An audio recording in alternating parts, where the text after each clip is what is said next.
You enter the lair, and the Belor turns and meets your gaze. Welcome, adventurers. I have been waiting for you. Wait, hold on, we're here already? Yeah, that was quick. Like, no minions, no traps, no defenses, no infernal flame. Yeah, I thought it was gonna be much harder to get to this point. I mean, is he even that powerful? Like, he just has a whip, right? Ha! You thought that this was my lair. You are not ready to defeat me. And you see him raise his hand, and he teleports out. Figures. Hello Acolytes! Welcome to the Cleric Corner. My name is Riker, and here we talk about all things Dungeons & Dragons, tapping into our higher powers to create worlds more unique and stories more impactful. And speaking of making things more impactful, have you ever thought that monsters or certain monsters in your games should just have a little bit more? Whether the lead up to a big fight or the fight itself was just a little bit lackluster. Have you ever led your players into a lair of a Belor and didn't feel like you made the demons scary enough? Or didn't feel like you expressed the intensity of the moment or the significance of the fight all that well? So I'm here to help. Well, me and the authors of this third-party resource, Home Field Advantage, a compendium of 237 pages that give lair actions to basically every monster. It takes from the Monster Manual, Volo's Guide to Monsters, and Mordenkainen's Tome of Foes, giving both lair actions and in some cases regional effects to monsters that previously had none. And I actually reached out to them to sponsor this video because I feel like this is so needed for D&D. As far as narrative goes, lair actions and regional effects are often fantastic ways to build tension and foreshadow for your campaign. And in my opinion, one of the best tools in a DM's tool belt. So I'll be going over how to implement these lair actions for your creatures that don't have any, how to improve ones that already do, and even add lair actions for your player characters, all with the help of a few of my favorite examples from this compendium. So first off is my underrated poison cows, the Catoblepas. And don't let anyone tell you that it's pronounced any different. Not even Matt Mercer. Catoblepas. Catoblepas.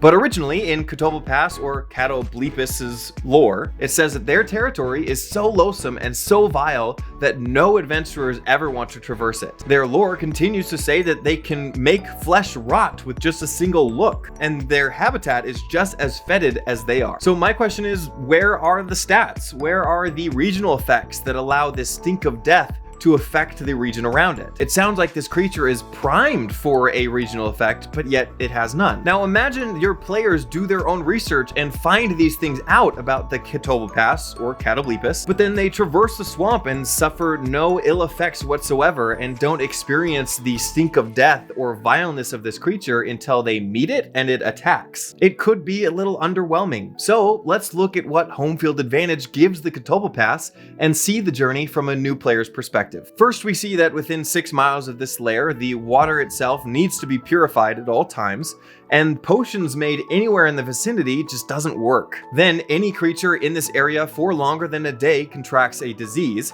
and a 6-mile trudge through a swamp could easily take that long. Then anytime you touch the water, you have to succeed at a saving throw or be poisoned. This all gives your cleric a right good reason to expend some of their resources. But in this scenario, the players now have to be really creative on how they get to their destination. And that's not to mention the added lair actions that include banes to plant spells, or add swarms of insects, or keeps players from rolling at advantage because it's so stinky. It turns the encounter into an adventure by adding tension and suspense. So when it comes to adding lair actions to your creature, just think about how they influence the area around them as well as the creatures that live in it. And speaking of insignificant creatures, you might think that some are too little or too weak to have lair actions. But what if multiple of them team up and have time to prepare? Now, kobolds don't get lair actions in official D&D. In fact, they're a part of most dragon lairs. But kobolds can be resourceful and cunning, so this is what it could look like if they had their own lairs. On initiative count 20, they could all cower in order to charm the players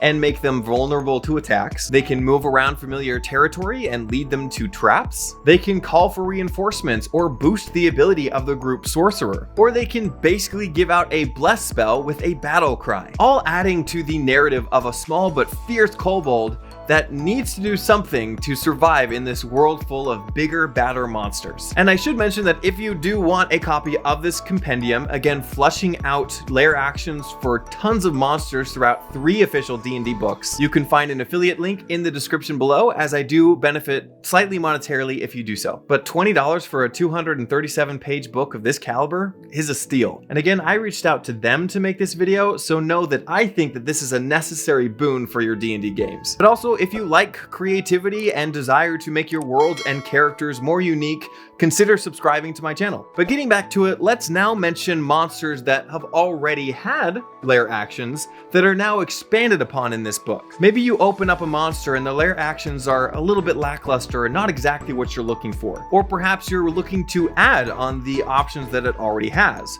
So let's look at one of my favorite monsters, the dragon turtle. In the official books, they create currents to move players or spectral kelp to pin them down, or steam eruptions that come up from the ground and burn them. The home field advantage compendium gives more options to make the fight more scary, as it is a dragon turtle. They make the movement and damage and then include them into one with the hydrothermal vents, adds a whirlpool that restrains, makes prone, and adds damage, and then a chilling effect that slows everyone down within the water. You're still very welcome to use the official lair actions, but I'd never complain about more options for my favorite monsters, and I never want you to feel like you're handcuffed to the stat block's unofficial rules. Play around with the features, make it unique, make it yours. You could also have tiered fights where they get to a point where they reach their final form and all of a sudden their lair actions become a little bit more powerful. Make it so that your dragon turtle stands out from the other dragon turtles your players may have fought before. You want your players to remember it, so this is a great way to do it. Now, I also went into detail with a full video all about dragons and how to make them more impactful, including lair actions and regional effects, which I will also link down in the description, so check that out too. But now to explore lair actions that don't come from monsters, but come from humanoids, as we don't see that a lot, but more specifically,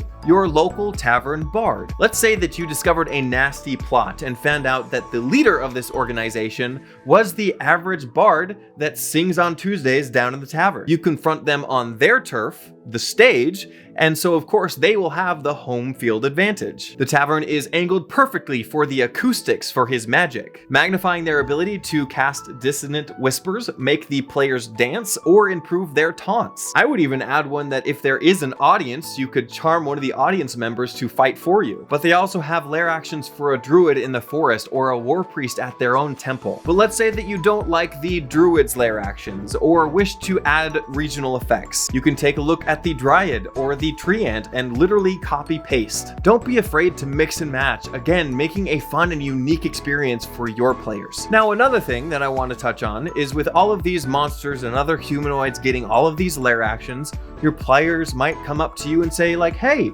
where's ours? And to that I say, you can, because in this compendium it gives a small outline on how you would give your players their own lair actions within a home base. This would of course depend on their preparation, but they could set up traps around their keep. They could dig a moat and put 1d10 alligators inside, or petition a local mage to put glyphs of warding within their halls. This is a chance for your players to again add another element of play, and by so doing, adding mechanics to their own keep, they might want to lure enemies into their home turf instead of going to theirs. So what creative way do they lure these monsters to their base? Or perhaps they teleport them in or summon them by force. But as a DM, you want things to be impactful, but at the same time to be easy on you. And dropping these into the most mundane encounters will really just add an experience and a story that your players and you will remember for years. It will also help build tension and foreshadow those big gigantic fights that you're excited about. Remember to just be creative and have fun with it. But in the meantime, go out there and spread the good word of D&D and make the world a better place, both on and off your tables. See you in the next one.